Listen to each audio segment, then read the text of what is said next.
और गोपियों की चरण धूल पर स्नान करने लग गए, चरण रज में नहाने लग गए। एक दिन के लिए आए थे, 6 महीने गए नहीं। 6 महीने बाद जब गए, भगवान ने कहा उद्धव बड़ी देर कर दी। उद्धव जी ने कहा यहां ना रहो मथुरा में, आप चलो वृंदावन, आपकी प्रेमी गोपियां वहां हैं। भगवान बोले मैं तो उन्हीं के पास हूं, क्या बात कर रहे हैं, आप तो मथुरा हैं। भगवान बोले गोपियां मेरे से प्रेम करती हैं, इसलिए मैं उन्हें कभी एक पल के लिए छोड़ता नहीं हूं, केवल आपके ज्ञान के अहंकार को मिटाने के लिए सिर्फ लीला थी, वरना मैं यशोदा से कभी दूर होता, ना कभी अपनी गोपियों से, ना वृंदावन धाम से। भगवान कभी ब्रज से गए नहीं। मैंने एक दिन आपको समझाया ना कि यशोदा के भी एक पुत्र हैं और देवकी के भी एक पुत्र, तो 2 भुजी यशोदा के हैं और चतुर्भुजी देवकी के। तो जो यशोदा नंदन है वो कभी वृंदावन से गए ही नहीं। उद्धव जी अक्रूर जी जिन कृष्ण को लेकर गए और जिन्होंने कंस को मारा और जो द्वारिका गए वो देवकी पुत्र हैं। यशोदा का लाला तो आज भी वृंदावन से कभी प्रभु बाहर गए नहीं। ये केवल प्रेम कैसे किया जाए, आप कैसे जानोगे कि प्रेम क्या है? गोपियों के अंदर जो तड़प है, जो कृष्ण को पाने की चाह है, वही प्रेम है। जैसे एक स्त्री किसी से प्रेम करे, कोई लड़का कोई लड़की एक दूसरे से प्रेम करे और उसको पाना चाहे, तो ये तो सांसारिक प्रेम है। इस प्रेम में स्वार्थ है, लड़का लड़की के प्रेम में। जैसे एक स्त्री पुरुष एक दूसरे के लिए तड़पते हैं, जब यही तड़प भक्त की भगवान के लिए जाग जाए, उसी का नाम है प्रेम। संसार में जो है, अब जैसे आजकल के लड़का लड़की प्रेम करते हैं, अब बताओ ये लड़का लड़की, सच बताओ, स्कूल कॉलेज में नहीं प्रेम चलता है, ये बताओ ये लड़का लड़की प्रेम करते हैं, इनमें प्रेम है या नहीं? एक लड़की ने कहा आई लव यू, लड़के ने भी कहा आई लव यू, फिर आई लव यू 2 4 5 8 100, यहां तक बातें जाती हैं। ये बताइए कि इनका जो प्रेम है आई लव यू 100, ये प्रेम है कि केवल शब्दों में है? क्या है? हम हमेशा एक बात कहते हैं, याद कर लीजिएगा, कोई आपसे प्यार क्यों करेगा? कोई आपसे प्यार, बोल दो, कोई आपसे प्यार, जोर से, कोई आपसे प्यार क्यों करेगा? कोई आपसे प्यार नहीं करता। आप सुंदर हैं, आपका फेस अच्छा है, चमड़ी अच्छी है आपकी, आप गोरे हैं, सुंदर हैं, आपका लुक अच्छा है, तो आपको आई लव यू कहने वाले ज्यादा होंगे। आप थोड़ी कम सुंदर हैं तो आपको आई लव यू कम मिलेंगे। आप बिल्कुल सुंदर नहीं हैं तो देखो ना, कुछ लड़कियों की शादी ही नहीं हो रही है। जब आई लव यू तो फिर उस लड़की के लिए क्यों नहीं आई लव यू निकल रहा है? किसी की शादी नहीं हो रही है, क्यों नहीं हो रही है? दिखने में अच्छी नहीं है, इसलिए आई लव यू आपके लिए नहीं था, आपकी चमड़ी के लिए, सुंदरता के लिए। इसलिए कोई आपसे प्यार नहीं करता, आपके बदन, आपके शरीर से प्यार है। और वो शरीर से भी प्यार तब तक है जब तक उसकी हवस पूरी नहीं हो जाती। जैसे चिंगम को चबाते हैं, मुंह पे तब तक रखी जाती है जब तक उसमें कुछ निकलता है, रस, मिठास, तो रखी जाती है चिंगम, और जब उसका रस खत्म हो जाता है तो थूक दी जाती है। ऐसे जो लड़के आपको आई लव यू कहते हैं वो केवल आपको हंसाना चाहते हैं, आई लव यू के जाल में आपको शोषण करेंगे। और इसी बहाने लव जिहाद हमारे देश में खूब चलता है। मुसलमान लोग हिंदू नाम रख के और हिंदू लड़कियों को फंसाते हैं और प्यार के नाम पर उनका ले जाके शादी वादी के नाम पर विदेशों में बेच देते हैं। क्योंकि अब लड़की मुसलमान से टच में आ गई तो माँ बाप समझाएंगे कि बेटा वो गलत है, वो माँ बाप की तो मानेगी नहीं, तो वो उसको जिहादी ले जाएगा और वहां ले जाने के नाम पे माँ बाप का टच खत्म हो गया। अब देखने वाला कोई नहीं, 2, 4, 5, 10, 20 लाख में तुम्हें विदेशों में लड़कियां, भाई लड़कियां तो दुनिया भर में बिकती हैं, ये बात सही है कि गलत है बताओ? लड़कियों का सौदा पूरी दुनिया में होता है। लड़कियां खरीदी, अभी नहीं, एक 13 साल की लड़की एक रिक्शे वाले ने एक होटल में बेच दी, जबकि वो घर जा रही है, रिक्शे वाले से कह रही भैया हमें घर छोड़ दो, वो ले जाके होटल में दे आया और उस लड़की के पैसे उसके संग रेप किया और होटल में दे दिया। फिर उस होटल ने अपने ग्राहकों को बेचा और फिर दूसरी होटल में शिफ्ट कर दी, फिर तीसरी। 5 दिन तक वो लड़की बिकती रही, 13 साल की। सुनी कि नहीं ये घटना? अभी चल रही है बाजार में ये घटना। 30 लोगों ने उसके साथ बलात्कार किया, 13 साल की लड़की के साथ 30 लोगों ने। क्या है ये? इसलिए मेरी बहनों, मेरी मां, आप किसी के चक्कर में ना पड़े। वो लड़की तो 13 साल की बेचारी अबोध थी, उसे तो कुछ भी पता नहीं था, लेकिन आप तो जान करके झूठे आई लव यू में, प्यार में फंस जाती हो और वो ले जाके आपको, जो आपका मुसलमान यार है जिसे लव जिहादी कहते हैं, जब आप कहती हो नहीं हमारा वाला अब्दुल ऐसा नहीं है, ये एक से ही है। इनका तो टेंडर मिलता है इनको कि भाई तुम जितनी लड़की फंसाओगे उतना पैसा इनका मिलता है। एक लड़की यदि 5-10 लाख की बिक गई और यदि साल में ऐसी 2-4 फंसा लिया तो 40-50 लाख फ्री के मिल गए। अच्छा धंधा है ये, क्यों? इसमें है कोई बुराई? फिर तो ये भी एक धंधा है बाजार का। प्यार के नाम पे लड़कियों को फंसाओ और बेच दो, 5-10 लाख आ गए और तुम जहां बिकोगी सारी जिंदगी तुम केवल प्लेट साफ करोगी होटलों में और हर आए दिन 10-20 पुरुष तुम्हारे संग बदलते चले जाएंगे, तुम्हें वैश्या बना के उतार दिया जाएगा। बात तुम कह ना पाओगी। एप्स्टीन फाइल क्या थी? लड़कियों का व्यापार। वहां बड़े बड़े वैज्ञानिक, बड़े पढ़े लिखे बुद्धिजीवी ना जा रहे थे वहां। बोलो हाँ। छोटी छोटी लड़कियां आज पैदा हुई हैं जो, उनके साथ बलात्कार। ये है इस कलयुग की सच्चाई, ये है बड़े बिजनेसमैन पढ़े लिखे लोगों की सच्चाई। एप्स्टीन फाइल लाखों पेज की फाइल है जिसमें फोटेज सब कुछ है कि ये गए। एप्स्टीन नाम का एक व्यक्ति था जिसने ये सब खेल रचा और वहां लड़कियां हजारों की मात्रा में बिकी और खरीदी गईं। और लड़कियों को केवल बलात्कार नहीं, उन्हीं लड़कियों को पका के उनका मांस खाए। नरभक्षी हैं कलयुग में लोग। ये सब आपसे छिपा कुछ नहीं है, फिर भी अक्ल की दाढ़ और आंख ना खोले तो फिर हमारा दोष नहीं है। इसलिए किसी लव जिहादी, कल मेरे पास प्रश्नोत्तरी में एक बहन आई 2 बच्चों को लेकर। उस लड़की ने वो बताया मेरे से, गुरुजी मेरे पिताजी रिक्शा चलाते थे, मेरे पिताजी मुझसे बहुत प्यार करते थे। जब तक मेरे पिता मुझे खिलाते नहीं रात को कुछ अपने हाथ से, तब तक मेरा बाप सोता नहीं था। इतना प्यार मेरा बाप करता मेरे से। लेकिन मैं एक लड़के के प्यार में पागल हो गई और मैं अपने पिता के लाख समझाने पर, माँ के लाख समझाने पर, समाज के लाख समझाने पर मैं नहीं मानी। और वो लड़की बोली कि मैं उस लड़के के संग भाग गई और मेरे भागते ही जिस बाप ने मेरे से इतना प्रेम किया, मेरा बाप डिप्रेशन में चला गया कि मेरी बेटी ने मुझे धोखा और मेरा बाप 2 साल बाद मर गया। और आज जिस लड़के के संग मैं भागी थी उसने मुझे धोखा देकर किसी और से ब्याह कर लिया।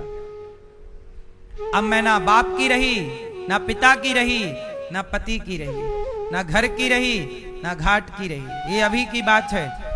सोशल मीडिया पर, इंस्टाग्राम पे ये वीडियो आप देख लेना, अनिरुद्धाचार्य के इस पेज पर मिल जाएगी। वो लड़की रो रो के अपना हाल सुना रही और वो कह रही है बहन बेटियों को, बहनों मैंने गलती की, पिता की बात ना मानी, आप ये गलती मत करना। ये प्यार 4 दिन का है, ये प्यार का भूत उतर जाता है सबका। ये गलती ना करना, सारी जिंदगी पश्चाताप के सिवा कुछ हाथ ना लगेगा। माँ बाप का दिल दुखाकर, जिस बाप ने तुम्हें खिला पिलाकर सुलाता था, बेटी को जब तक ना देख ले बाप सोता नहीं था, ऐसे बाप का दिल तोड़कर तुम खुश रह पाओगी? जब तुम अपने बाप का प्यार ना समझ पाई तो तुम किसी के प्यार को क्या समझोगी? प्यार नहीं था वो जो तुम भाग भाग के चली गई। ये प्यार का नाम मत लो, ये तुम अपनी वासना के लिए भागी हो। ये लड़के लड़कियां जो भाग रहे हैं, शादी वादी कर रहे हैं भाग भाग के, ये काय के ये प्यार नहीं, केवल शरीर की हवस पूरी। एक टाइम बाद शरीर विकसित होने लगता, हार्मोन्स जागने लग जाते हैं, तब ज्ञान तो होता नहीं है कि अपने ब्रह्मचर्य को कंट्रोल करें। तब आज की युवा पीढ़ी भटक जाती है और वो किसी लड़का लड़की के चक्कर में पड़ के अपना चरित्र बिगाड़ लेते हैं। इसलिए आपके पास दौलत है ये मान्य नहीं होगा, चरित्र है ये मान्य होगा। हम सनातनी हैं, हम दौलत की पूजा नहीं करते, चरित्र की पूजा। दौलतमंद तो रावण था, उसके पुतले जलाते हैं, और घास की झोपड़ी में राम रहते थे, उनके मंदिर बनाते हैं, क्योंकि राम चरित्रवान है। राम चरित्र सुनवे को रसिया, राम लखन सीता मन बसिया। इसलिए क्या बेहतर बनाओगे? अपना चरित्र, अपना कैरेक्टर, अपना चरित्र से खिलवाड़ नहीं, समझौता नहीं। आजकल बाजार में बहुत अच्छा नहीं चल रहा है। आजकल लड़कियां भी झूठा आई लव यू बोल के फंसा लेती हैं, लड़कों को ब्लैकमेल कर लेती हैं। तो आजकल लड़कियों का भी धंधा है और कुछ लड़कों का भी धंधा है। तो आप लोग ये बाजार में फंसे ना गलत तरीके से, अपने माँ बाप की राजी मर्जी से विवाह करो। जो लड़का पसंद आए माँ बाप को बता दो, माँ बाप सही समझेंगे, विवाह करेंगे। शादी कर लो, एक के साथ खुश रहो। खुश रहने वाला एक के साथ खुश रह सकता है, नहीं रहने वाला देखो ना बॉलीवुड में बुढ़ापे में अभी शादियां चल रही हैं। तो जो अपनी लुगाई से खुश नहीं है वो किसी से खुश कैसे होगा? बुढ़ापे में मरने का टाइम चल रहा है, बुढ़ऊ का शादी रच रही है। तो ये हमारा भारत चरित्रवानों का, जिसके संग रहते हैं 7 फेरे एक बार हुए, एक बार के बाद सदा के लिए हम उसके हैं। दूसरी नारी के बारे में सोचना भी पाप है। अब देख लो, पहली के संग रह के बच्चे पैदा कर लिए, दूसरी के संग रह के बच्चा, और वो बच्चे अपने बाप के ब्याह में नाच रहे हैं। ये कलयुग नहीं है कि बेटा अपने बाप के ब्याह में नाचे? अब देखना, बच्चे पैदा किया बाप ने, और बच्चों को ढो रही है माँ, और बाप अपना अलग कर लिया और माँ ढो रही है बच्चों को। मतलब अब बच्चे क्या नाम बताएंगे अपने बाप का? तो ये हमारे सनातन का ये चरित्र नहीं। ये चरित्र बॉलीवुड का हो सकता है, ये चरित्र सनातन का। इसलिए कहता हूं, हम राम को फॉलो करने वाले हैं। राम के आदर्शों पर चलना ही सनातन की जिम्मेदारी है। हम सनातनी हैं। हम अपनी वासनाओं की इस गहरी खाई में डूब ना जाएं। अच्छा ये बताओ, बुढ़ापे में शादियों की जरूरत पड़ रही है? सच बताना, क्यों जरूरत पड़ रही है? इनको पेट की भूख नहीं है, इनको चमड़ी की भूख अभी है। ये काय की भूख मिटाने के लिए शादियां कर रहे हैं। पेट की भूख मिट जाती है, चमड़ी की नहीं मिटती। इसलिए कहता हूं, सत्संग करो और अपनी इच्छाओं को कंट्रोल करके अपनी नाभि से जो आपका तेज है, कहते हैं जो शक्ति नाभि से नीचे चली गई वो वासना हो गई, और जो एनर्जी नाभि से ऊपर आ गई वह उपासना हो गई। तो अपनी शक्ति को वासना ना बनाइए, अपनी एनर्जी को उपासना बनाइए। और हम सनातनी उपासक हैं। क्या हैं? उपासक हैं। अपनी शक्तियों को संसार के भोग विलास में ही ना डुबाए रहिए। अब अपने आप को ईश्वर से जोड़िए, क्योंकि अब आखिरी ठिकाना वही है। भगवान ने अपने, इसलिए आप लोग अपनी बेटियों को, बेटों को प्यार करना सिखाइए कि बेटा प्यार क्या होता है। जिस बेटी को माँ से प्यार नहीं हुआ, जिस बेटे को बाप से प्यार नहीं हुआ, वो किसी लड़की लड़के के प्यार को कहता है कि हम प्यार करते हैं, वो प्यार नहीं है, वासना है जिसे तुम छिपाने के लिए नाम दे रहे हो प्यार। कोई किसी से प्यार क्यों करेगा, कोई आपसे प्यार क्यों करेगा। अब भगवान श्री कृष्ण का पहला विवाह मां भगवती रुक्मणी जी से हुआ। अब हमारे श्री राजकुमार तायल जी, परीक्षित बन के श्रीमती शिखा तायल जी, श्री अनिल कुमार गुप्ता जी और श्रीमती रजनी गुप्ता जी, आप दोनों ने अपनी अपनी 21 पीढ़ियों को कृतार्थ कर लिया है इस पावन से कथा से, अमृतमयी कथा से। इसलिए आप सब लोग अपने इसी धर्म पर चलते हुए आपसे समाज सीखेगी। जैसे भरत जी ने कहा कि मैं नहीं गलत कर सकता क्योंकि पृथ्वी को मुझ पे गर्व है, ऐसे इस देश को आप पर गर्व है कि आपने अपने माता पिता के लिए जो कार्य किया, उनको भागवत सुनवाई, आपने अपने पुत्रों के लिए भागवत पुत्रों को सुनवाई ताकि इनका संस्कार मजबूत हो। इन 7 दिनों में ये कुछ तो सीखेंगे और ये आप अच्छे पिता होने का परिचय दे रहे हैं, अच्छे पुत्र होने का परिचय दे रहे हैं। अच्छे भारतीय का परिचय यही है कि आप अपने बच्चों को, अपनी पीढ़ियों का भी आपने उद्धार किया, बच्चों को भी संस्कार इस कथा से मिल ही गए 7 दिनों में कुछ ना कुछ, और आपकी आने वाली पीढ़ी भी आपके पुण्य से खुशहाल रहेगी। कहते हैं बाढ़ें पूत पिता के धर्मा, माँ बाप के पुण्य से पुत्रों में वृद्धि होती है। भगवान आप सबको स्वस्थ और सुखी रखें। स्वर्गीय श्री राम विलास तायल जी, स्वर्गीय श्री जगदीश चंद्र गुप्ता जी की स्मृति में आपने सुंदर सा ये आयोजन कराया। पुत्र अजय मेघा तायल जी, रोहित दिव्या तायल जी, अनुश्री पल्लव गर्ग जी और राजश्री प्रखर प्रताप सिंह जी, रितिका गुप्ता जी, आप सबका बहुत बहुत साधुवाद। आप लोगों ने कुछ सीखा कि नहीं कथा से? क्या सीखा? बैठ जाइए। हाँ, समस्त तायल एवं गुप्ता परिवार का साधुवाद। हितकारी उपभोक्ता भंडार मोदी नगर गाजियाबाद नोएडा से आप आए, पूरे परिवार का स्वागत वंदन अभिनंदन। भगवान आप सबको सुखी रखें, खुश रखें। अभी यहाँ भागवत जी के आज पाठ पूरे हुए। 19 तारीख से पुनः यहाँ भागवत जी के पोथी पाठ होंगे। आप भी भागवत जी के पोथी पाठ अपने पितरों की शांति, सुख शांति, समृद्धि के लिए करा सकते हैं।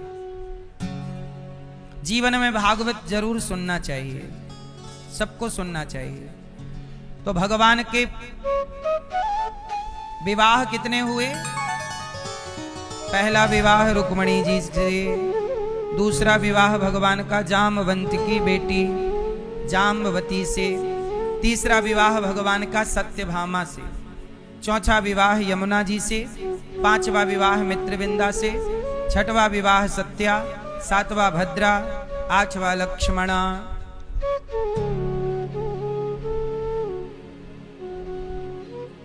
भौमासुर का भगवान ने उद्धार किया। 16,100 कन्याएं भौमासुर के बंधन में थी। एक भौमासुर नाम का एक व्यक्ति था, उसने 16,100 कन्याओं को बंदी बना लिया और बंदी बना के बोला मैं तुम सबसे विवाह करूंगा। कन्याओं ने भगवान को पत्र लिखा कि प्रभु आप हमारी रक्षा कीजिए। भगवान कृष्ण सेना लेकर गए और भौमासुर को मारा और कन्याओं को मुक्त किया। अपने अपने घर किराया भाड़ा लो। कन्याओं ने कहा प्रभु अब आप ही बताइए कि हमें कौन स्वीकार करेगा। इसलिए अब हमें लोग कहेंगे कि तुम तो परपुरुष के पास रहकर आई हो। जब सीता जी को लोगों ने कहने से नहीं छोड़ा तो भला हमें और आपको कैसे छोड़ देंगे। इसलिए हमें कोई स्वीकार नहीं करेगा, इसलिए आप हमसे विवाह कर लो। भगवान बोले तुम 2-4 होती तो कर भी लेते, 16,000 हो, 16,100। तब भगवान से सबने कहा प्रभु आप हमें स्वीकार नहीं करेंगे तो हम मर जाएंगे। तो जिन कन्याओं को समाज स्वीकार नहीं करता, अपमान की दृष्टि से देखता, ऐसी नारियों को समाज में सम्मान के साथ जीने का भगवान ने अधिकार दिया। और भगवान के टोटल विवाह हो गए 16,000। कितने विवाह? अच्छा, भगवान ने इतने सारे विवाह करके सही किया कि गलत किया? जोर से क्यों किया?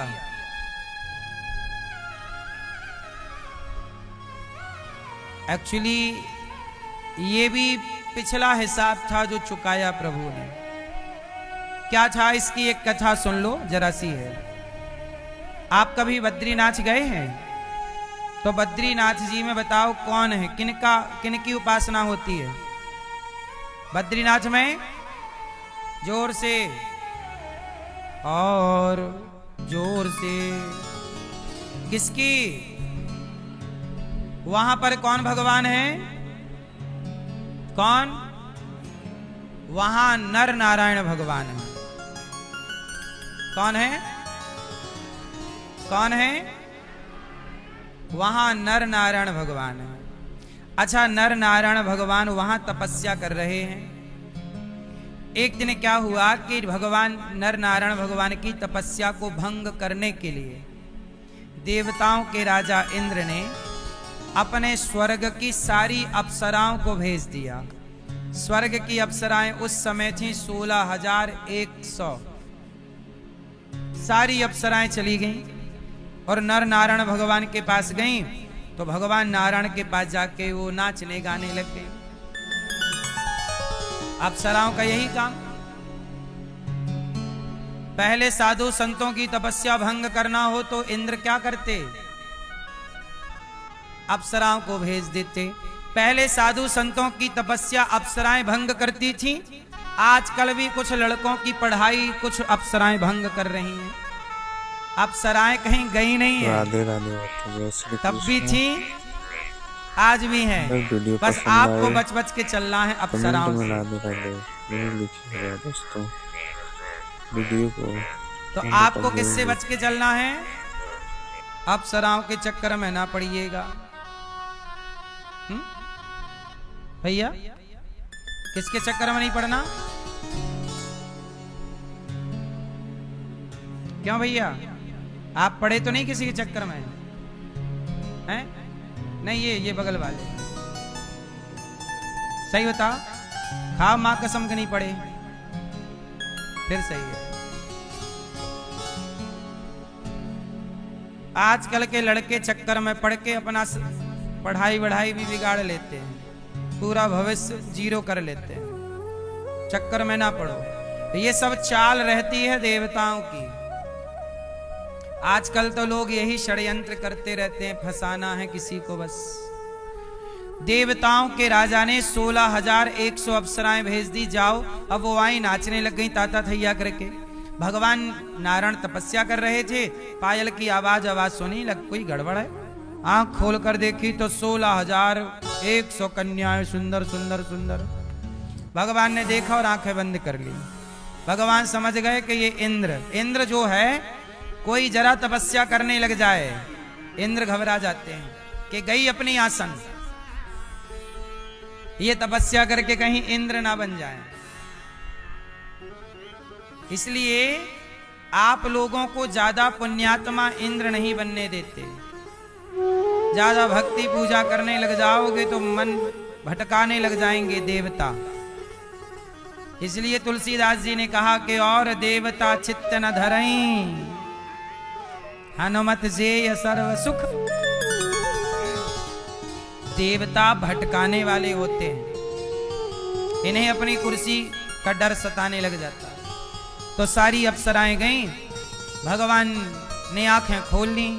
काहे नाच रही हो? जाओ, तुम्हारे नाच का यहाँ कोई प्रभाव नहीं है, जाओ। इंद्र ने भेजा है, जाओ इंद्र से कहना हमें कोई इंद्र का पद वद नहीं चाहिए। भगवान के तो ऐसे रोम रोम में करोड़ों इंद्र डोल रहे हैं, जाओ। उन अप्सराओं को जब प्रभु ने कहा तो भगवान ने अपनी जंघा पर एक हाथ मारा ऐसे। तो जैसे ही जंघा पर एक हाथ प्रभु ने स्पर्श किया तो एक सुंदर सी स्त्री अप्सरा भगवान की जंघा से प्रकट हो गई, उर्वशी। भगवान से एक अप्सरा, और वो इतनी सुंदर थी कि ये 16,100 वाली लज्जित हो गई, हम तो इसके आगे कुछ भी नहीं है। तब भगवान बोले कि ये काम हमारा बेटा है। कामदेव किसका बेटा है? तो भगवान का बेटा काम भगवान को थोड़ी परेशान करेगा। जाओ तुम लोग जाओ, इंद्र से कहना कि इंद्र को कोई खतरा नहीं है, हम तो अपना काम कर रहे हैं, तपस्या। उन कन्याओं ने कहा प्रभु अब ऐसा है, हम देवराज के यहाँ नाच नाच के थक गई हैं, कोई भी आता है हमें नचवाने लग जाते हैं, हमें बड़ा अपमान सहना पड़ता है। एक बार आप हमें अपनी पत्नी बनाकर जरा हमारा सम्मान बढ़ा दीजिए। भगवान बोले यदि तुमसे विवाह कर लेंगे तो भी इंद्र का मनोरथ पूरा हो जाएगा। कि तपस्या बिगाड़ने भेजी, शादी वादी करके फंस गए। तो सुनो, तुम्हारी इच्छा है हम जरूर विवाह करेंगे, पर जाओ अभी स्वर्ग में, जब हम द्वापर में कृष्ण बनेंगे तब तुम स्त्री बनकर आना धरती पर, और तुम सबसे हम विवाह करेंगे। तो सतयुग में जो वचन अप्सराओं को दिया वही सारी अप्सराएं 16,100 कन्याएं बनी, और जिनसे प्रभु ने विवाह करके सतयुग में दिया गया वचन द्वापर में पूरा किया। इसलिए भगवान के इतने सारे विवाह हुए। अब लोग पूरी बात जानते नहीं है। भगवान तो वचन वरदान देते लेते रहते हैं, उन्हें तो पूरा करना है दिया गया वादा। इसलिए भगवान ये सब लीला रचते हैं। तो भगवान के हर रानी से 10 बेटा और 1 बेटी। तो भगवान कृष्ण के कितने बेटियां हुई? 16,108 बेटियां हैं केवल भगवान कृष्ण की। और 16,108 में आप 10 का गुणा कर दीजिए तो बेटों की संख्या निकल आएगी। इतने बेटे हैं। और सब रानियों के लिए प्रभु ने महल बनाए हैं। और एक बात और बताऊं, भगवान की पत्नियां कितनी हैं? जोर से। और कृष्ण कितने हैं? जोर से नहीं। अब पत्नियां इतनी हुई तो भगवान है, वह भी अनेक रूप धारण करके हर पत्नी के संग अलग अलग रहते हैं। एक ही कृष्ण कितने भागों में डिवाइड हो गए? इसलिए वहां भगवान के चतुर्भुज लीला है, क्योंकि वहां भगवान की भगवत्ता प्रकट है। ये काम कौन कर सकता है? भगवान। इसलिए द्वारिका में प्रभु प्रकट रूप में रहते हैं और वृंदावन में छिपे हुए हैं। यहां किसी को नहीं पता कि ये कृष्ण भगवान है। पता होता कि भगवान है तो मैया उखल से थोड़ी बांध देती, मक्खन खाने से थोड़ी रोकती। तो यहां प्रभु ने अपनी लीला को छिपा के रखा है और द्वारिका में अपनी लीला को प्रकट किया है। तो वहां 16,108 पत्नियों के संग सबके साथ रहते हैं। ये काम अब लोग कहते हैं कि भगवान ने 16,108 ब्याह कर लिए। ये भी तो कहो कि सबके संग सेपरेट रहते हैं, और ये तुम्हारा बाप तो रह नहीं सकता, ये तो केवल भगवान ही रह सकते हैं। तो 16,108 तुम कहते हो कि भगवान में भी लोग दोष ढूंढते हैं। अरे वो भगवान है, भगवान में दोष नहीं होता। कर तुम अकर तुम अन्यथा कर तुम सर्व सामर्थ्य। अच्छा एक बात बताओ, कुत्ते का मल, कुत्ते का मलमूत्र, कुत्ते का मलमूत्र आपके भोजन की थाली में गिर जाए तो आपका भोजन शुद्ध है कि अशुद्ध हो गया? जोर से, जोर से, थोड़ा और। हाँ, कुत्ते का मलमूत्र आपकी थाली को अशुद्ध कर देता है। बोलो हाँ। लेकिन कुत्ते का मलमूत्र गंगा जी में डाल दो तो क्या गंगा जी अशुद्ध हो गई? अब पर देखो, सिचुएशन दोनों एक है। आपके घर को अशुद्धि कहा गया, अरे अशुद्ध हो गया चलो साफ करो। आप आप भी यदि कुत्ते का मलमूत्र स्पर्श कर लें तो आप भी अपवित्र हो जाते हैं, आप फिर नहाते हैं। सही है गलत है? तो कुत्ते का मलमूत्र आपको अशुद्ध कर रहा है, गंगा जी को अशुद्ध क्यों नहीं किया? उत्तर दीजिए। आंसर,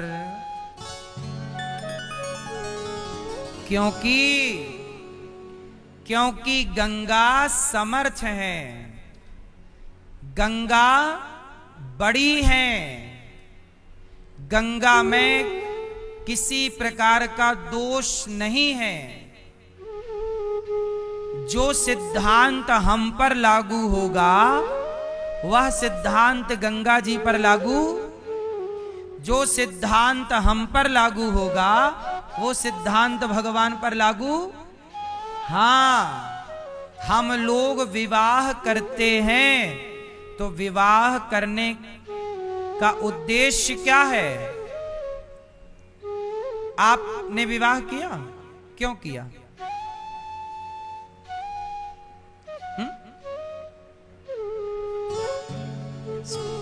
सब कर रहे हैं, अपन भी कर लो। भैया बताएंगे हमारे, आपने विवाह किया?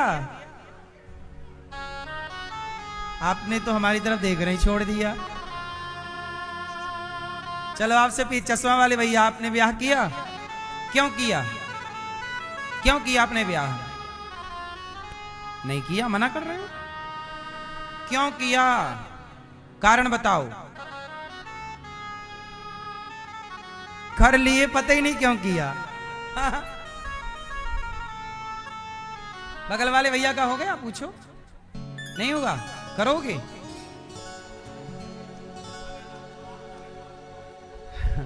आपका हो गया और आपका नहीं? भैया आपका हुआ भी? आज चश्मा वाले भैया क्यों किया? मती मारी गई थी? कह रहे हैं मती मारी गई थी तो कर लिया।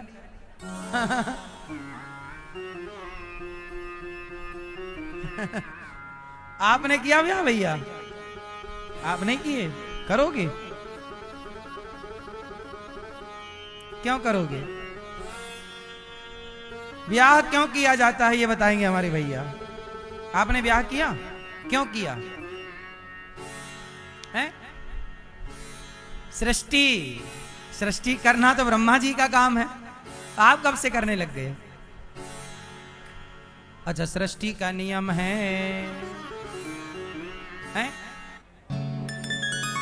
भाई परिवार तो बिना ब्याह के भी आगे बढ़ सकता था, नहीं लोग बढ़ा ही रहे हैं बिना ब्याह। आजकल कहां कर रहे हैं लोग शादी, लिव-इन में रह के बढ़ रहा है परिवार।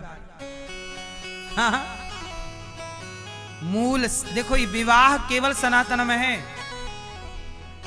अन्य जगह विवाह नहीं है, लिव इन चलता है। विदेशों में विवाह अब करने लग गए, वहां तो सारी जिंदगी कैसे चलता है? रोनाल्डो काय में रहता है, ब्याह में कि लिव इन में? फिर सुनो, ऐसा है, हम सनातनी, यदि आपसे ये सवाल कोई कर दे तो उत्तर इसका सुन लो, बाद में काम आएगा। हम लोग विवाह क्यों करते हैं?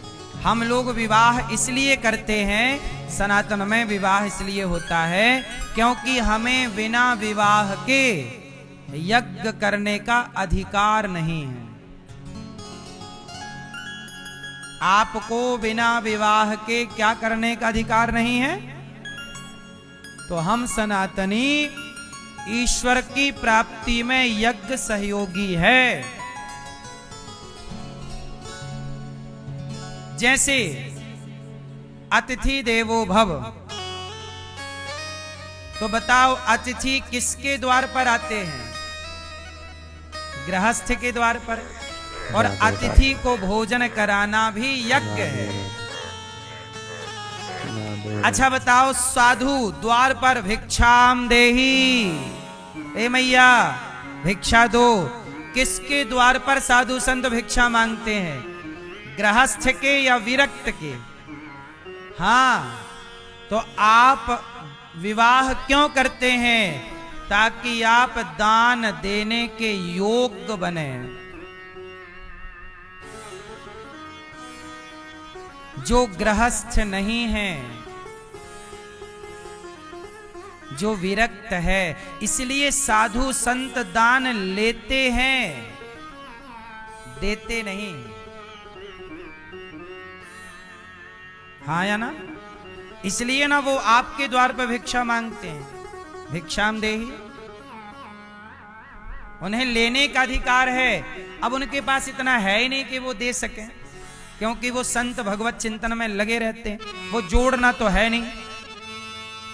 तो केवल गृहस्थ ही है जो यज्ञ कर सकता है, अतिथि की सेवा कर सकता है, द्वार पे आए साधु संतों की सेवा, और ये सारे यज्ञ गृहस्थ में रहकर होते हैं।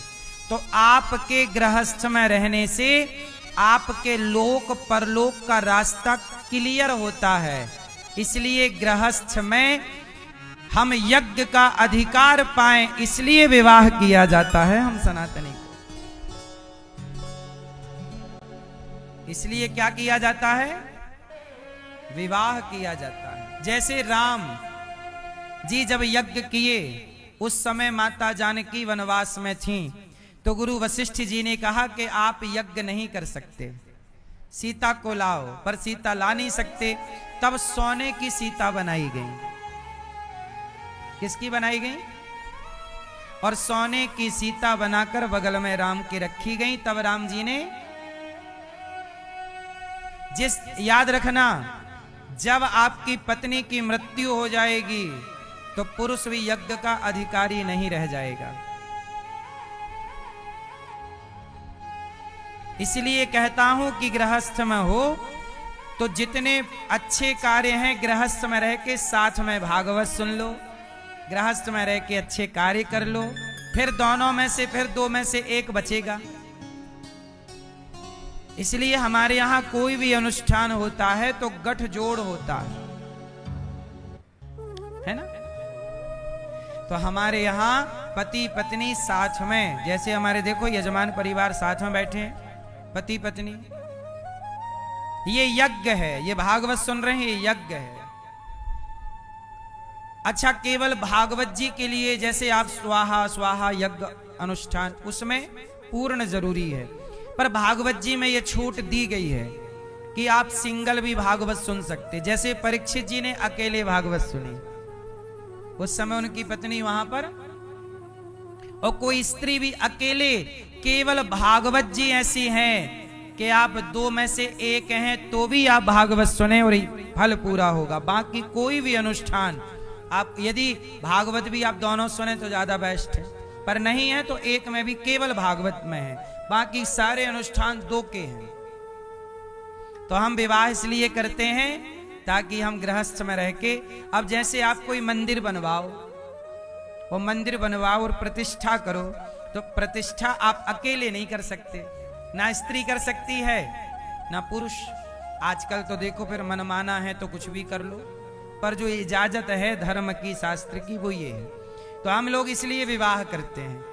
और आजकल आप लोगों को क्या लगता है कि विवाह इसलिए होता है वंश बढ़े, वंश तो बढ़ेगा ही, वो जाएगा कहां, लेकिन मुख्य उद्देश्य विवाह का ये है। अयोध्या में एक गुरु जी थे, बहुत विद्वान, बहुत मतलब वो संत ही थे।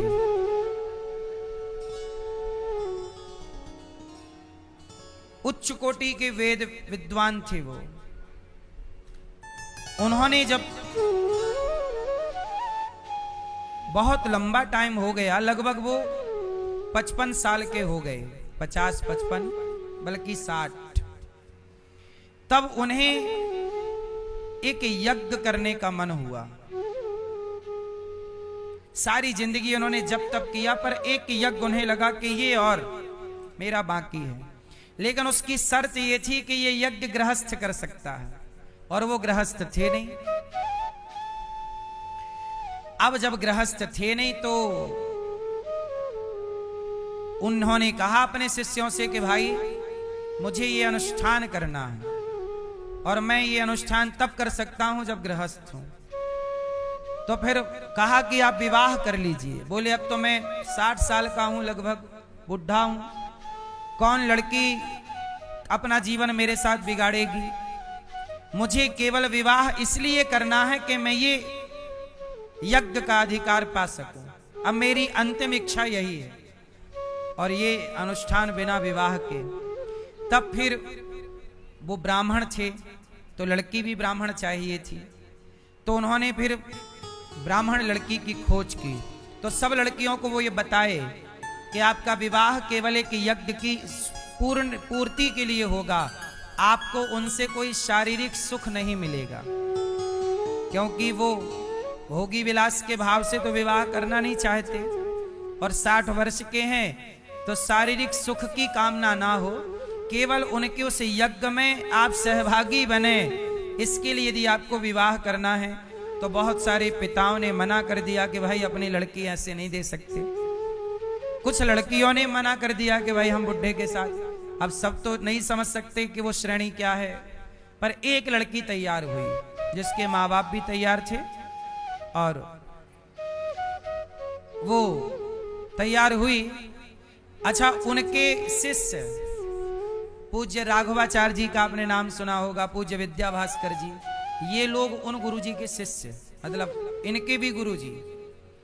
तो अब एक लड़की तैयार हुई और उन्होंने विवाह किया, और विवाह के बाद वो अनुष्ठान किया, और वो अनुष्ठान पूरा होते ही जो उनकी पत्नी थी, वो लड़की थी, उसकी आकस्मिक मृत्यु हो गई।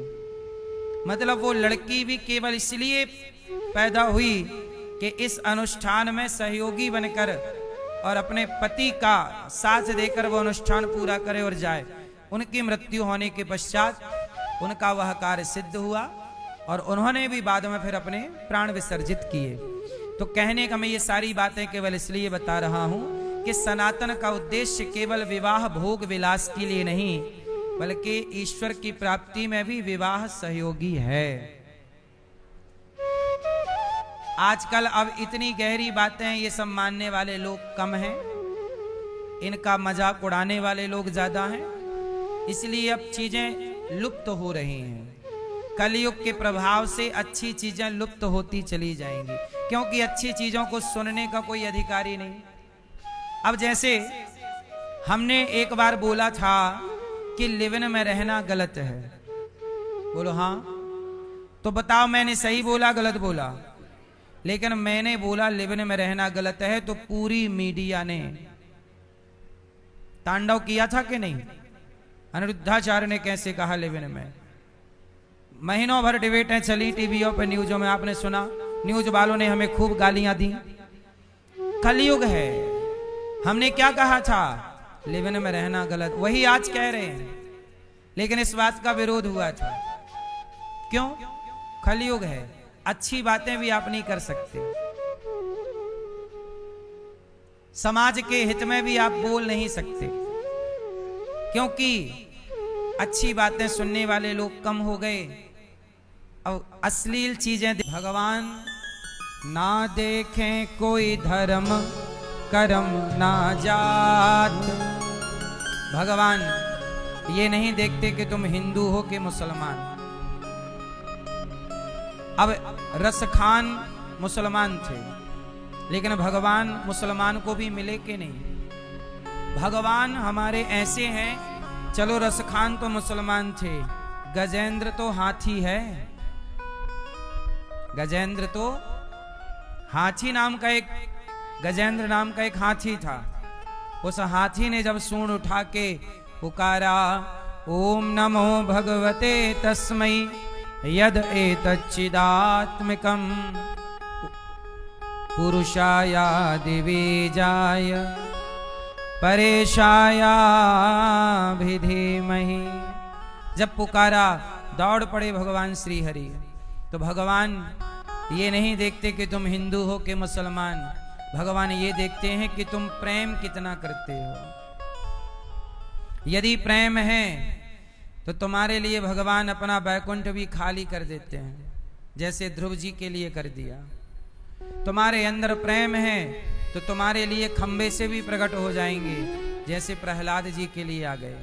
प्रेम है तो तुम्हारे आगे पीछे डोलेंगे जैसे गोपियों के आगे पीछे डोलते हैं। प्रेम है तो जूठे बेर खा लेंगे शबरी के खाए, सूखे चावल खा लेंगे सुदामा के खाए, केला का छिलका खा लेंगे विदुरानी से खाए। प्रेम है तो सब जायज है, राधे और प्रेम नहीं है तो सोने की लंका भी जला देंगे, रावण जैसे बलवानों का भी नाश कर देंगे। इसलिए भगवान से प्रेम, जब भी ईश्वर को देखो तो नजरों में क्या हो? प्रेम हो। प्रेम की दृष्टि से भगवान को देखा करो। प्रेम किसे कहते हैं? प्रेम जो भरत जी ने किया वो प्रेम है। मां ने कहा कि तुम राजा बन जाओ। भरत जी ने कहा मां यदि मैं राजा बन गया। वशिष्ठ जी ने कहा, मीटिंग रखी, पिता का जब संस्कार हो गया दशरथ जी का, ऐसी सभा लगी। सभा में वशिष्ठ जी ने कहा कि भैया भरत अब तुम राजा बन जाओ। तुम्हारे पिता की अंतिम इच्छा है कि राम वनवास जाएं, तो राम चले गए। और पिता की दूसरी इच्छा है कि तुम राजा बनो, अब तुम राजा बन जाओ। भरत जी बोले गुरुजी यदि मैं राजा बन गया ना, ये पृथ्वी रसातल में चली जाएगी। बॉलीवुड में अश्लील चित्र होते हैं, तो बॉलीवुड की उस अश्लील गाने, अश्लील चित्र को देखने वाले ज्यादा हैं और कथा सुनने वाले लोग कम हैं। कलयुग है, अच्छाई दूध पीने वाले कम हैं, दारू पीने वाले, बादाम खाने वाले कम हैं, गुटखा खाने वाले। बादाम 1000 रुपए किलो है, क्यों 1000-1200 होगी लगभग। बादाम 1000 रुपए किलो है और गुटखा 5000 रुपए किलो है। 10,000 गुटखा जोर से 10,000 रुपए किलो है। तो बादाम स्वास्थ्य के लिए सही है कि गुटखा? तो बादाम नहीं खाते लोग जो सही है 1000 रुपए किलो है, 10,000 रुपए किलो वाला गुटखा खाएंगे और मुंह और खराब कर लेंगे। तो कलयुग है, यहां अच्छाई लोग नहीं समझते, यहां बुराई बिकती है। क्या बिकती है? बुराई। गुटखा अच्छाई है कि बुराई? बिक रहा है कि नहीं? शराब अच्छाई है कि बुराई? बिक रही है कि नहीं? कलयुग है। कलयुग में जूता बिकेगा शोरूम में और भगवत गीता बिकेगी फुटपाथ पर। कलयुग है। कुत्ते सोएंगे मखमल के गद्दे पे और गाय चबाएगी पॉलिथीन। कलयुग है। ये युग धर्म है। इस बदलते हुए युग को कोई रोक भी नहीं सकता। अब ये युग ही है कलयुग। तो जहां सब उल्टा होने लग जाए, अच्छी बात उल्टा। अब हम कहते हैं माँ बाप की सेवा करो और गुटखा ना खाओ, गलत ना करो, तो हमें क्या बोलते हैं कुछ लोग? अरे पाखंडी है। और बॉलीवुड क्या कहता है? दाने दाने में केसर का दम। तो उन्हें कह रहे हैं सुपरस्टार। जो गुटखा बेच रहा है उसे क्या बोला जा रहा है? सुपरस्टार। और जो संत आपके हित की बात करते हैं उन्हें ढोंगी, पाखंडी। सही है गलत है? कलयुग है। कलयुग में अच्छाई की कीमत नहीं होती, बुराई की कदर हो। आप जितने बुरे होंगे उतना आपका यश, कीर्ति और धन धान्य और आपकी ग्रोथ हो जाएगी। और सही पर चलेंगे तो आप धीरे धीरे विकसित होंगे। लेकिन ये याद रखिएगा कि पत्थर कितनी तेजी से ऊपर जाता है, जितनी तेजी से ऊपर उतनी तेजी से गलत व्यक्ति तेजी से आगे बढ़ेगा, पर पतन भी तेजी से। इसलिए आप गलत रास्ता मत अपना लीजिएगा। सही व्यक्ति धीरे धीरे चलता है पर वो अपने वास्तविक लक्ष्य को पाता है। दुर्योधन ने गलत रास्ते पे चल तो पड़ा, आप मत चलिएगा सही पर। अब दुनिया गुटखा बेच रही है तो क्या हम भी बेचने लग जाएं? नहीं। आप अपना धर्म ना छोड़िए, आप अपना सत्य ना छोड़िए। धन के पीछे पागल मत हो जाइए कि धन के पीछे कुछ भी कर लें। सही है? कलयुग है, ये थोड़ा युग धर्म है। तो भगवान के 16,108 विवाह हुए, सबसे बच्चे हुए। एक दिन क्या हुआ, भगवान रुक्मणी जी से वार्ता हुई और अनिरुद्ध का विवाह, भगवान के पुत्र हुए प्रद्युम्न, जिन्होंने सम्रासुर को मारा, रति से विवाह किया। और भगवान के पुत्र प्रद्युम्न और प्रद्युम्न के पुत्र का नाम अनिरुद्ध। क्या नाम पड़ा? भगवान के पौत्र का नाम है अनिरुद्ध, जिनका विवाह उषा जी के साथ हुआ। ठीक है? तो देखो, भगवान भी गृहस्थ में आए, प्रद्युम्न जी भी गृहस्थ में आए, अनिरुद्ध जी भी गृहस्थ में आए। इसलिए गृहस्थाश्रम सबसे श्रेष्ठ है। पर कब? आप गृहस्थ में रहकर यज्ञ करते रहिएगा। कौन सा यज्ञ? सेवा का यज्ञ। केवल स्वाहा स्वाहा को ही यज्ञ नहीं कहते, सेवा यज्ञ है। जैसे ये दास अनिरुद्ध, हम भी गृहस्थ हैं, तो गृहस्थ का मुख्य धर्म क्या है आप बताओ? गृहस्थ का मुख्य धर्म क्या है? ये दादाजी बताएंगे। ये गृहस्थ का मुख्य धर्म क्या है आप बताओ? किसकी? भैया बताएंगे। गृहस्थ का मुख्य धर्म क्या है? क्या भैया? ओ मोबाइल वाले दादाजी, गृहस्थ का मुख्य धर्म क्या है?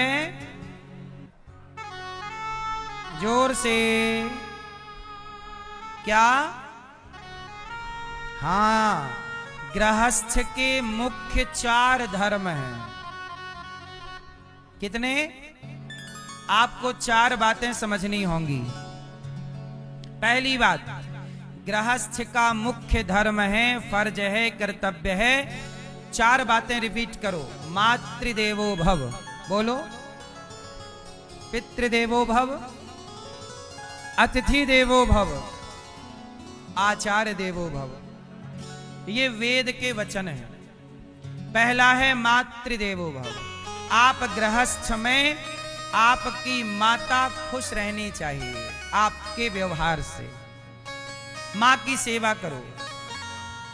इसलिए दास अनिरुद्ध वृद्ध माओं की सेवा करता है, क्योंकि हमारे धर्म ने हमें इजाजत दी कि गृहस्थ में हो तो मां की सेवा। इसलिए दास अनिरुद्ध वृद्धाश्रम में वृद्ध माओं की सेवा करता है। 322 वृद्ध माएं हैं और ये दास सबकी सेवा करता है। आपसे भी मेरी प्रार्थना कि आप भी अपनी माओं की करना, और अपनी माओं के बाद गौरी गोपाल आश्रम में जो माएं हैं, किसी एक मां की आप सेवा कीजिए, अन्नदान की। तो पहला धर्म क्या है आप गृहस्थों का? अपनी मां को खुश रखिए। यदि आपके मां दुखी है तो फिर आपके गृहस्थ को धिक्कार है। यदि आपकी मां दुखी है तो आपके गृहस्थ को जोर से धिक्कार है। ठीक है? इसलिए आपकी मां, और ये गृहस्थ धर्म पुरुष को भी पता, स्त्री को भी। तुम बहू हो और यदि तुम अपनी सास की सेवा नहीं करोगी, आजकल बहुएं कह देती हैं सास को मैं नहीं रखूंगी, या मैं रहूंगी, या बुढ़िया रहेगी। ये बेटा, ये गृहस्थ का धर्म नहीं है। तुम नाली का कीड़ा ना बनो तो कहना। ये अपनी अकड़, अपनी गर्मी अपने पास रखना। रावण की अकड़ चली नहीं, तुम किस खेत की मूली हो। ईश्वर की जब न्याय की लाठी चलेगी तो अपने को किसी नाली में बिलबिलाते पाओगे। इसलिए मां की सेवा, आपके पति की मां आपकी भी मां है, उसकी सेवा करना आपका प्रथम धर्म है। यही गृहस्थ का धर्म है। पहला धर्म मातृदेवो भव। मां, यदि तुम्हारी मां तुमसे खुश है तो तुम धन्य हो, तुम्हारा गृहस्थ धन्य है। प्रणाम है इस गृहस्थ को। और मां नाराज है, तुमसे रो रही है, दवाई नहीं तुम करा पाते, तुम्हारी माँ को पेट भर तुम रोटी नहीं दे रहे हो, माँ का ख्याल नहीं, तो धिक्कार है ऐसे गृहस्थ को। दूसरा, पितृदेवो भव, पिता की सेवा। तुम्हारा पिता प्रसन्न है तो प्रणाम है तुम्हारे गृहस्थ आश्रम को, और तुम्हारे पिता तुमसे प्रसन्न नहीं है। देखो, तुम अपने पिता के प्रति श्रद्धा रखो, माँ के प्रति श्रद्धा रखो, सम्मान दो। अब तुम्हारे माँ बाप ही प्रसन्न ना होएं वो अलग विषय है, कि हमने बाप की सेवा तो की पर हमारा बाप खुशी नहीं हो रहा है, वो अलग विषय है।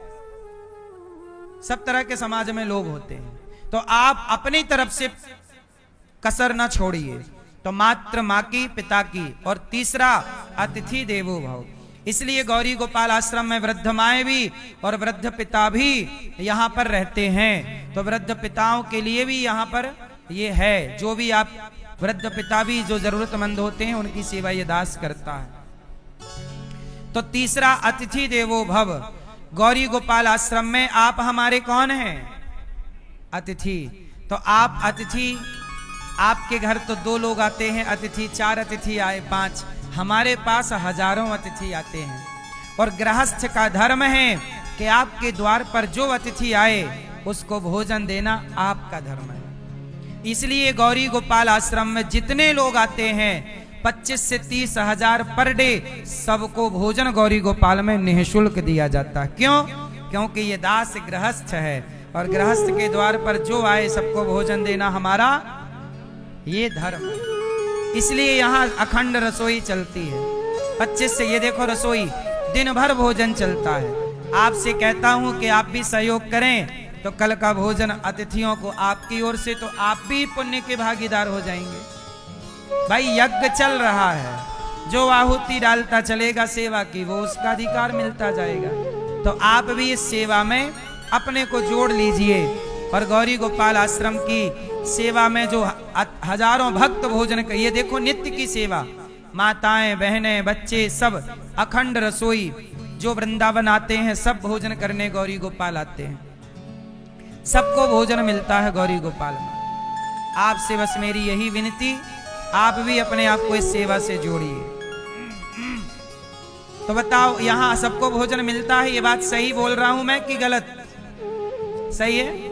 तो जो मैंने बताया वेदों का वचन मातृ देवो भव, तो यहाँ माओ की सेवा हो रही है कि नहीं? पितृदेवो भव, पिता तुल्य जो संत आते हैं सवेरे, हजारों संतों को भरपेट भोजन मिलता है। ये देखो, ये पिता तुल्य संत हैं, तो ये पितृदेवो भव, कोई भी आओ सबको भोजन मिल रहा है। ये सेवा है संतों की। आप भी सेवा से जुड़िए कि कल का संतों का, ये देखो फुटपाथ पर रहने वाले हजारों संत पर डे आकर लाइन लगाकर खड़े होते हैं, और सबको भोजन गौरी गोपाल में मिलता है। ये 12 महीने नित्य की सेवा है। ये क्या है? पितृदेवो भव। आप भी सेवा करिए कि कल की रसोई, कल का नक्षत्र आप बंटवाएंगे, कल संतों का भोजन आप कराएंगे, आप इस योग्य हैं तो बताइए, पितृदेवो भव हुआ कि नहीं? अतिथि देवो भव हुआ कि नहीं? आचार्य देवो भव। अपने गुरुजनों की सेवा जितनी कर सकते हो कीजिएगा। ये दास से जितनी बनती है करता है। आपसे बस यही मेरी विनती है। आप भी गृहस्थ में हो तो 4 यज्ञ करिएगा। पहला यज्ञ माँ की सेवा यज्ञ है, पिता की सेवा यज्ञ है, अतिथि की सेवा यज्ञ है, और गुरुजनों की सेवा। ये गृहस्थ के 4 धर्म हैं, सीधे सीधे से, सिंपल। तब आप गृहस्थ हो, ऐसे तो फिर कह देने से कुछ नहीं है। तो भगवान श्री कृष्ण का पुत्रों का भी विवाह हुआ। भगवान, एक राजा थे नृग, उनका नाम था, क्या नाम था? नृग। उन्होंने गौदान किया, जिसके कारण उन्हें भगवान की प्राप्ति हुई। आज हमारे यजमान परिवार ने, आपने भी गौदान किया। हमारे श्री अनिल कुमार गुप्ता जी और श्रीमती रजनी गुप्ता जी, आपने भी गौदान किया। श्री राजकुमार तायल जी और श्रीमती शिखा तायल जी, आपने गौदान किया अपने पितरों के लिए, अपने पूर्वजों के लिए। जीवन में एक बार मरने से पहले सबको गौदान करना चाहिए। गाय की पूंछ पकड़ के ही हम वैतरणी पार करते हैं। वैतरणी नाम का एक नरक होता है। कौन सा नरक होता है? वैतरणी। जिस नरक से हमें कौन पार लगाता है? गौ माता। इसलिए मरने से पहले 3 काम कर लो। गौदान कर लो, मरने से पहले अन्नदान कर लो, अपनी 13वीं करके मरो। बच्चे करेंगे वो प्लस है, 13 ब्राह्मण ही तो खिलाते हो मरने के बाद। जीते जी हजारों साधु संतों का जैसे आपने अन्नदान किया। और तीसरा काम, मरने से पहले भागवत सुन लो। जाने अनजाने में कोई पाप हो गया तो भागवत श्रवण करने से वह पापी से पापी भी मुक्ति पा जाता है। परीक्षित जी, धुंधकारी, ये सब भागवत सुने और मोक्ष पाए। इसलिए अपने माता पिता को भागवत सुनाओ। इसलिए अभी 19 तारीख से भागवत जी के पोथी पाठ होंगे।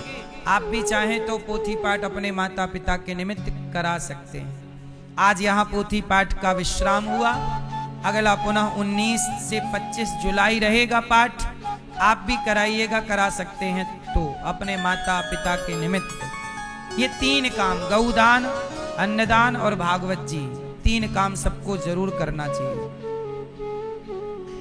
तो भगवान का अब राजा नृग पर इन्होंने कृपा की और राजा नृग को भगवान ने तार दिया। इसके बाद राजा नृग पर कृपा करने के पश्चात भगवान ने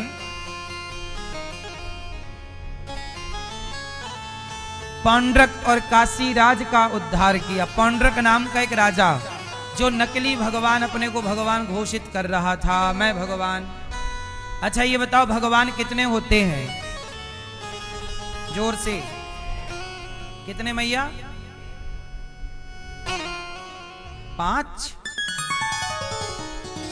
कितने? कितने? ईश्वर एक है, भगवान एक हैं। देवता बहुत सारे हैं। देवता जैसे देवराज इंद्र, अग्नि देवता हैं, जल देवता हैं। ये देवता 33 कोटि होते हैं, करोड़ों हो सकते हैं, परंतु भगवान एक हैं।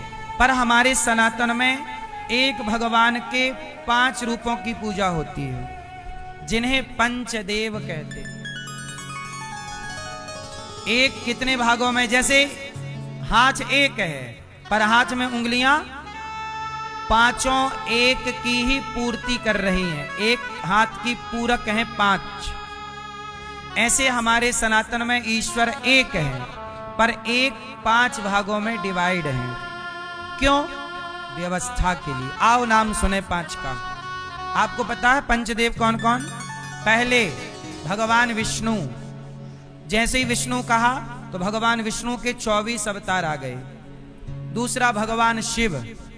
शिव कहा तो शिव के 12 ज्योतिर्लिंग आ गए।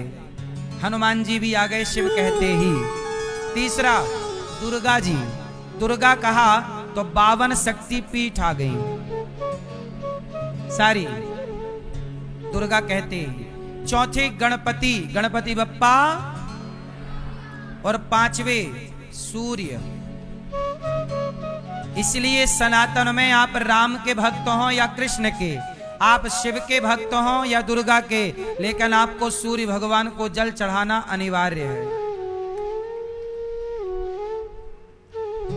जब तक ये 5 चीजें आप नहीं समझोगे तब तक आपको सनातन समझ में नहीं आएगा। कोई कहता है कि मैं राम का पुजारी हूं, तो राम का पुजारी तुम हो तो क्या कृष्ण का विरोध करोगे? क्या शिव का विरोध करोगे? अरे शिव, राम, नारायण, कृष्ण में अंतर नहीं है, यही समझा रहे हैं शास्त्र। तुम्हारे अज्ञानवश तुम्हें अंतर दिखता है। सूर्य की उपासना हमारे सनातन में है या नहीं? बोलो हाँ। कोई भी पूजा करोगे पहली उपासना गणपति जी की, बिना गणेश जी के पूजा की आप कोई भी देवता, आप भगवान राम का भी मंदिर बनाओगे तो राम के मंदिर में भी वहां गणेश जी की पूजा होगी प्रतिष्ठा के टाइम। सत्यनारायण भगवान की कथा सुनोगे तो गणेश जी का पूजन होगा, गौर गणेश। तो गणेश जी की पूजा सनातनी को करनी ही है। तो सूर्य और गणपति और तीसरी शक्ति दुर्गा। हमारे यहां राम के बगल में कौन है? शक्ति। वो शक्ति का नाम ही दुर्गा है, जिन्हें आप सीता कहते हैं। कृष्ण के बगल में राधा जी हैं, उनका शक्ति का नाम ही दुर्गा है, उन्हें आप राधा कह सकते हैं। तो जहां शिव की पूजा होगी वहां पार्वती जी की भी जरूर होगी। वो पार्वती दुर्गा है, वो शक्ति है। तो 52 रूपों में वो जानी पहचानी जाती है। कितने रूपों में? 52 शक्तिपीठ, और 52 के अतिरिक्त भी है। समझ में आ रही है बात? तो हमारे यदि अब आप कहो कि मैं तो शिव का उपासक हूं, तो शिव के उपासक हो, राम के मंदिर जाओ तो राम से कहो कि प्रभु हमें शिव की भक्ति दीजिए। और यदि मैं राम का भक्त हूं, मैं नारायण का भक्त हूं, और मैं शिव के मंदिर जाऊं तो मैं कहूं कि हे भोलेनाथ, जैसे शंकर जी भी तो सदा नारायण का ध्यान करते हैं। अच्छा, ये 5 नाम सुना आपने, अब ये और सुन लो कि ये पांचों 5 नहीं हैं, 5 रूप हैं, पर हैं पांचों एक। जैसे देखने की शक्ति को सूर्य कहा गया, देखने की शक्ति को सूर्य कहा गया, और बुद्धि को गणेश कहा गया। बुद्धि मतलब, और आप कहते हो आज तो शक्ति नहीं है काम करने की, तो आपके अंदर जो शक्ति है, कहते ना आज शक्ति नहीं है। आज क्या नहीं है? आप कहते हो ना ये भाषा है अपनी, यार आज उठने की शक्ति नहीं है, आज काम करने की शक्ति। तो ये जो आपके अंदर शक्ति के रूप में है, सबके भीतर वही दुर्गा समाई है शक्ति के रूप में, जिन्हें आप कहते हो एनर्जी। तो 3 हो गए, और चौथे हैं भगवान। सबके अंदर कल्याण की भावना है, शिव मतलब कल्याण, और सबके अंदर चेतना के रूप में, आत्म तत्व के रूप में श्री हरि विष्णु नारायण समाये हुए हैं। तो आपके अंदर ही ये 5 शक्तियां हैं, और ये 5 व्यवस्था के लिए हैं। नाम 5 पड़ गए, रूप 5 हैं, पर तत्व कैसे? जैसे आपके बचपन की फोटो और शादी की फोटो और आज की फोटो और बुढ़ापे की फोटो जब चारों रखी जाएंगी तो चारों चित्र एक होंगे कि अलग अलग? कमेंट में बता दीजिए। अलग अलग होंगे। चारों का रूप रंग अलग अलग होगा, पर चारों में एक चीज समान है, चारों की आत्मा एक है, चारों में आप ही हो।